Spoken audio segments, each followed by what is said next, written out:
चिश्ती शेर नी विकिया, जान मारन दी धमकियां देंदे रहे, नहीं डरिया सुना रे टिकिया।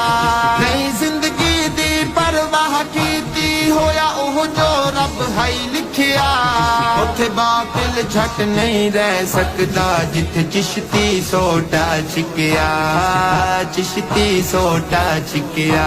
गल हक दी करेंदा ए, गल हक दी करेंदा ए, ओ बूथा बातिल दा सोना भन छुड़ेंदा ए, ओ बूथा बातिल दा सोना भन छुड़ेंदा ए।